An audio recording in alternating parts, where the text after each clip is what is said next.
Assalamualaikum warahmatullahi wabarakatuh. Yang terhormat Bapak Bambang Tutuko selaku dosen pengampu dari mata kuliah Akuntansi Manajemen dan teman-teman sekalian.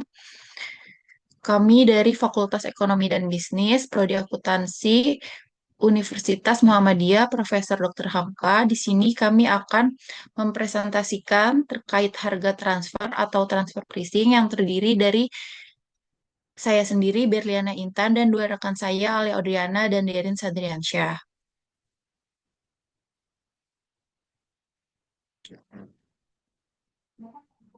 Sebelum masuk ke materi inti, apa sih sebenarnya harga transfer? Harga transfer atau transpricing adalah salah satu konsep penting dalam akuntansi manajemen, khususnya pada perusahaan yang terdesentralisasi dan memiliki beberapa divisi. Ketika divisi-divisi tersebut saling menjual barang atau jasa, perusahaan perlu menentukan harga internal yang adil, wajar, dan dapat memotivasi kinerja manajer divisi. Contohnya kami ambil dari perusahaan otomotif, misalnya Toyota, di mana ada banyak terdiri dari beberapa divisi, ada banyak divisi. Kami ambilkan contoh dari dua, misalnya ada divisi mesin dan divisi perakitan, di mana divisi mesin ini menjual menjual mesin menjual mesinnya seharga 20 juta dan harga harga yang di luar marketnya itu lebih dari itu, tapi dijual ke divisi perakitan seharga 30 juta. Jadi dua divisi saling menguntungkan dan mendapatkan nilai yang adil gitu. Next. Nah, di sini ada 12 poin dari kelompok kami. Dari yang pertama pengertian harga transfer hingga kesimpulan umum harga transfer.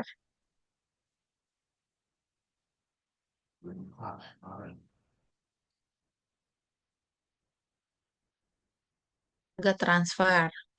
Harga transfer adalah harga internal untuk pertukaran barang atau jasa antar divisi dalam satu perusahaan.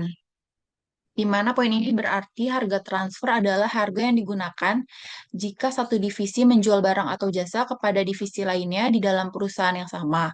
Jadi ini bukan harga untuk transaksi pihak luar, tetapi transaksi internal di dalam perusahaan.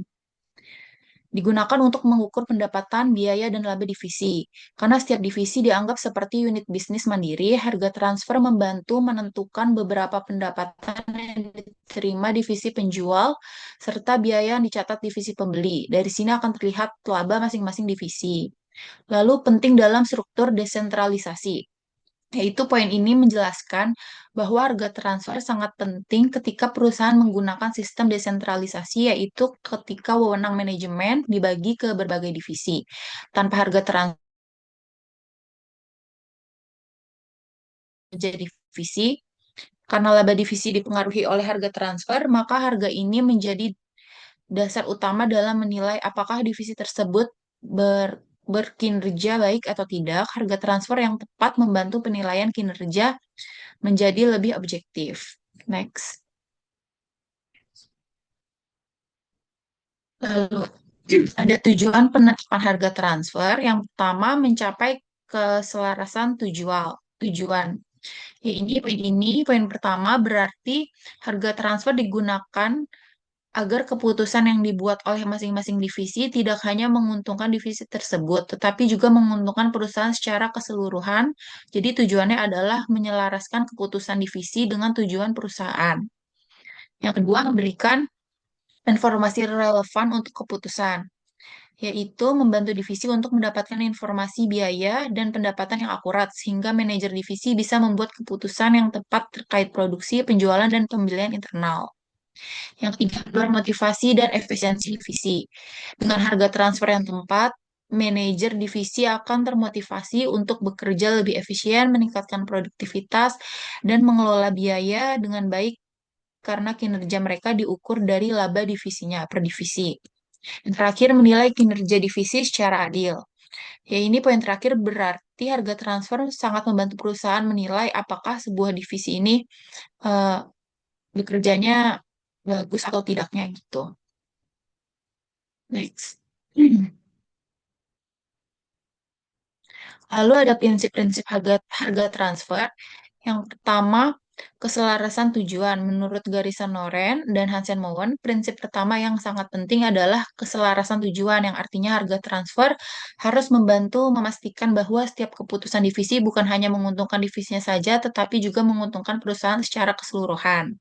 Yang kedua, ada evaluasi kinerja yang adil, yaitu eh, berfungsi sebagai dasar penilaian kinerja divisi karena harga transfer harus ditetapkan secara adil agar data pendapatan, biaya, dan laba masing-masing divisi benar-benar mencerminkan kontribusi mereka. Yang ketiga, ada meningkatkan motivasi manajerial,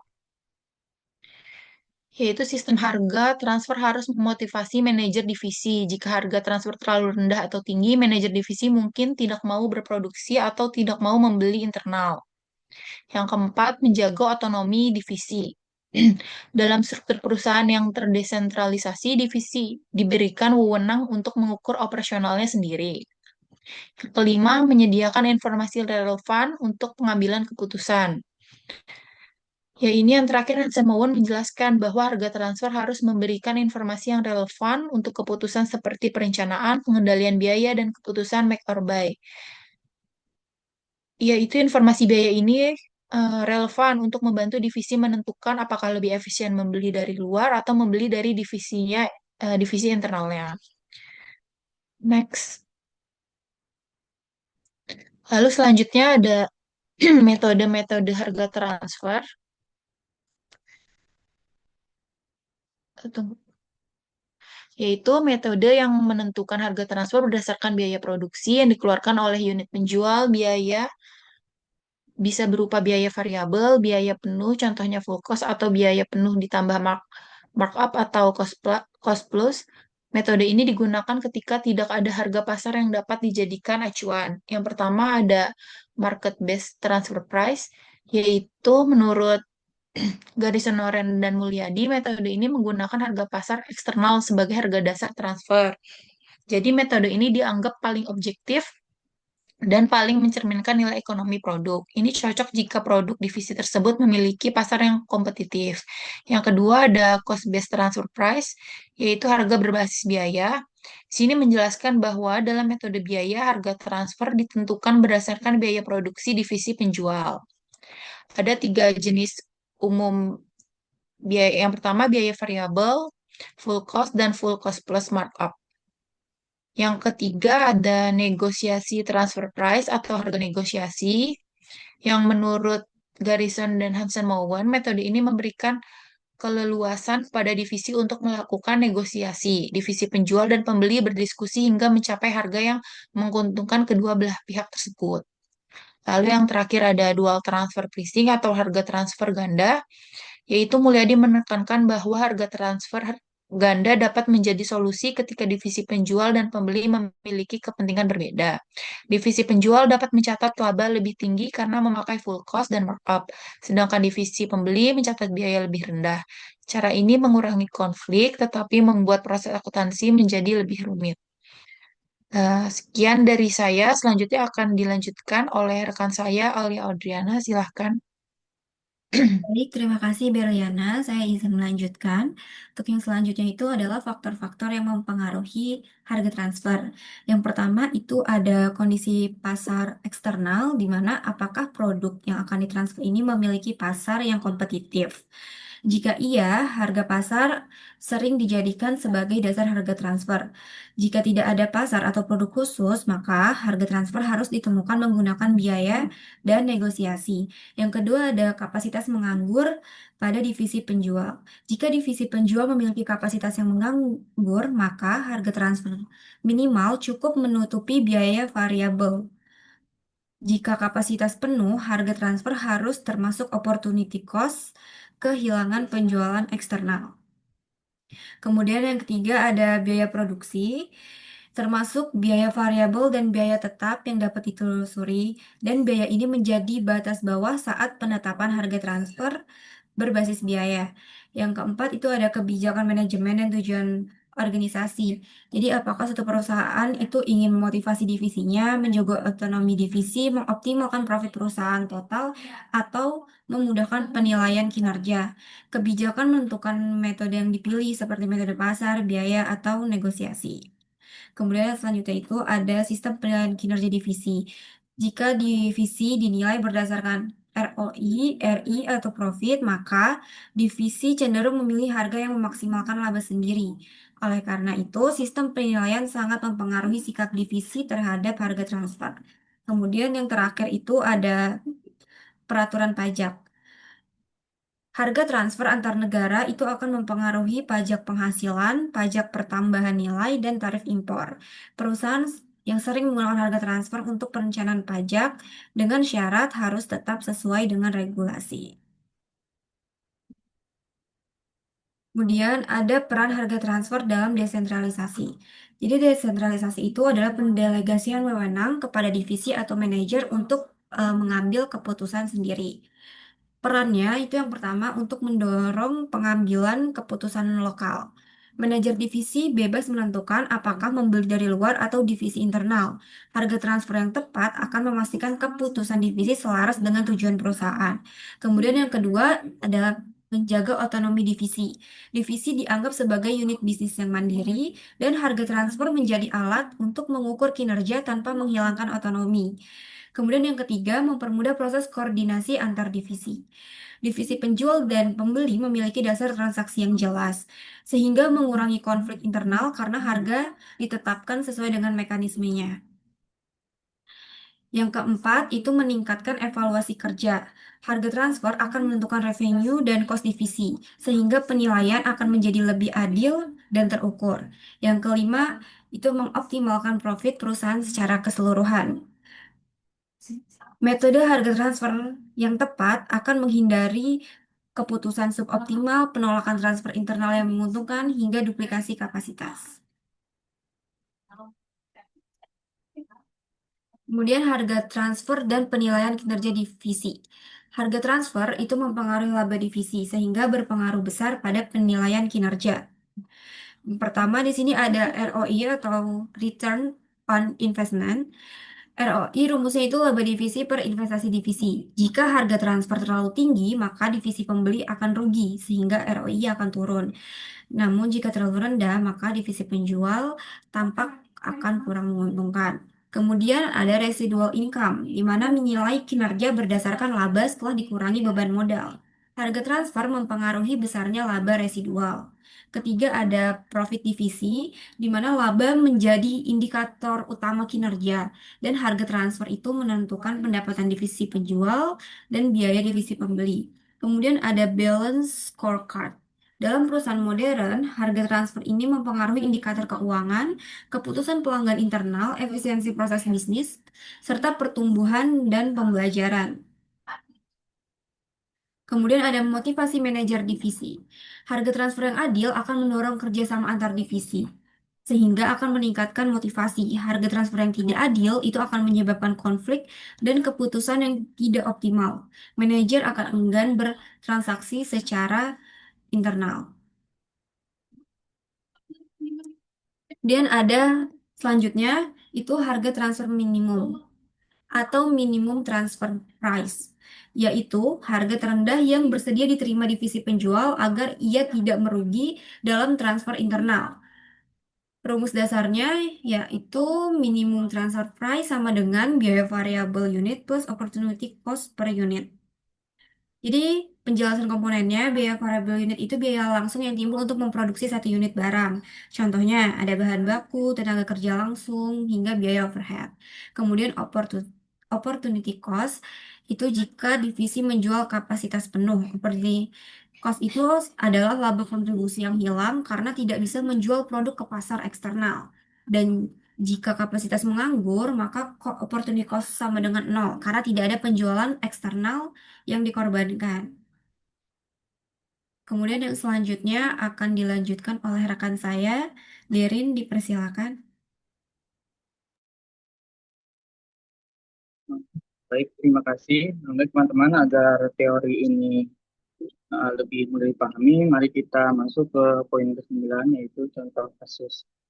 Jadi, bayangkan kita punya divisi A, yaitu sebagai penjual, dan divisi B sebagai pembeli. Jadi, divisi A ini membuat komponen listrik.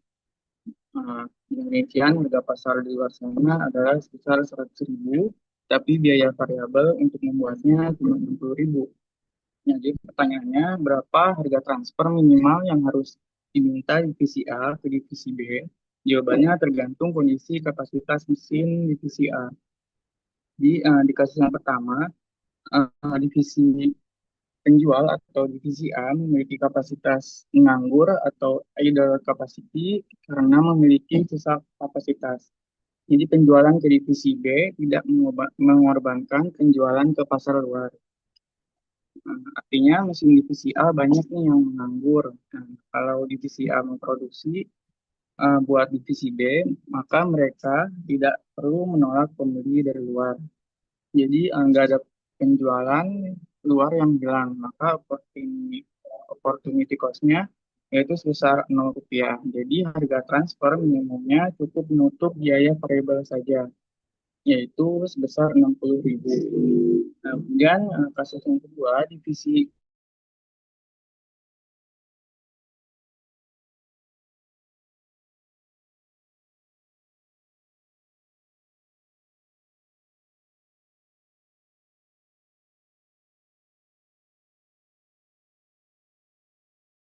sibuk banget nih melayani pembeli dari luar. Kalau mesin B diminta barang, divisi A harus mengorbankan penjualan ke pembeli luar. Jadi ada pengorbanan atau opportunity cost di sini. Berapa ya seuntungnya, yaitu 100.000 harga pasar dikurangi 60.000 biayanya, yaitu sebesar 40.000. Jadi harga transfernya harus biaya variabel 60.000 ditambah opportunity cost besar 40.000. Jadi totalnya 100.000. Intinya kalau lagi penuh, harga transfer harus sama dengan harga pasar. Kemudian yang selanjutnya,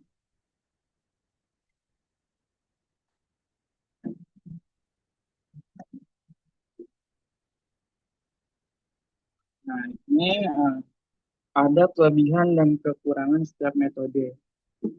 Yang pertama, metode harga pasar atau market basis. Kelebihannya ini paling objektif dan adil, mendorong efisiensi divisi dan sesuai prinsip pajak atau arm's length. Kemudian kekurangannya apa?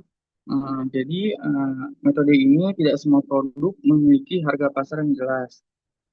Kemudian bisa mendistorsi jika pasar tidak kompetitif sempurna. Nah, kemudian metode selanjutnya metode berbasis biaya atau cost basis. Kelebihannya, data mudah didapat dari internal dan sederhana untuk dihitung. Tapi kekurangannya yaitu tidak memberikan insentif efisiensi bagi divisi penjual. Dalam artian biaya boros bisa dibebankan ke pembeli. Kemudian kekurangannya sulit menentukan margin laba yang wajar. Kemudian metode selanjutnya yaitu metode negosiasi atau negotiated. Jadi kelebihannya ini menjaga otonomi manajer divisi dan fleksibel menyesuaikan kondisi unit perusahaan. Nah, kekurangannya yaitu yang pertama memakan waktu lama dan kemudian hasil akhir sering bergantung pada kemampuan negosiasi manajer. Jadi bukan kondisi ekonomi yang real. Kemudian yang terakhir itu harga transfer ganda atau dual pricing. Nah, di sini kelebihannya memuaskan divisi penjual dan pembeli sekaligus, namun tetap menjaga motivasi dan kerjasama. Kemudian kekurangannya, metode ini sulit diterapkan dan membuat catatan akuntansi menjadi lebih kompleks. Selanjutnya, di sini ada harga transfer dalam perspektif pajak opsional. Nanti dalam konteks perusahaan multinasional atau grup perusahaan besar, harga transfer diawasi ketat oleh otoritas pajak atau Direktorat Jenderal Pajak.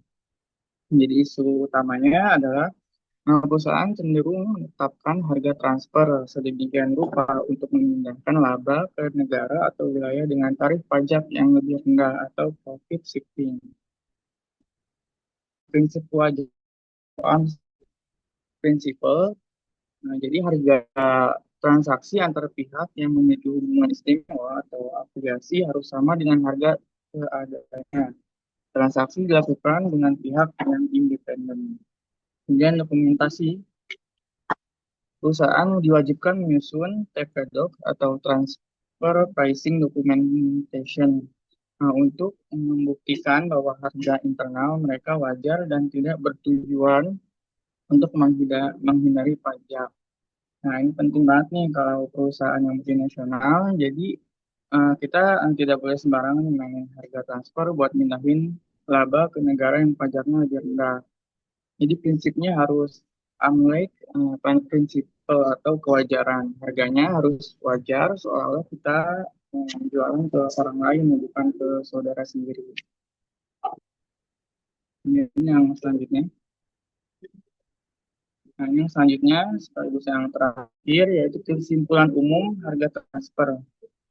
Jadi harga transfer sangat penting dalam perusahaan yang terdesentralisasi.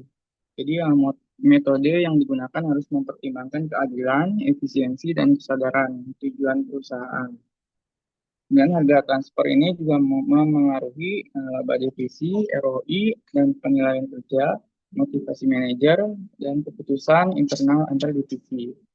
Dalam konteks multinasional, harga transfer juga harus mengikuti aturan perpajakan internasional untuk menghindari manipulasi laba. Dan harga transfer yang baik juga harus mencerminkan biaya dan nilai ekonomis adil bagi divisi penjual dan pembeli dan mendukung profit perusahaan secara keseluruhan. Jadi kesimpulannya itu harga transfer bukan perilaku. Harga transfer harus memiliki tujuan visi yang sejalan dengan tujuan perusahaan atau goal unggulan. Kemudian harus adil menilai kinerja manajer. Jangan sampai manajer A bilang tidak bagus kinerjanya cuma karena harga transfernya dipaksa lebih murah. Dan yang paling penting juga harus taat perpajakan. Nah, mungkin itu sekian dari kelompok kami. Nah, jika kelompok lain ada pertanyaan bisa di-share di grup pada hari dan waktu yang telah ditentukan. Jadi kurang lebihnya mohon maaf dari kelompok kami. Assalamualaikum warahmatullahi wabarakatuh.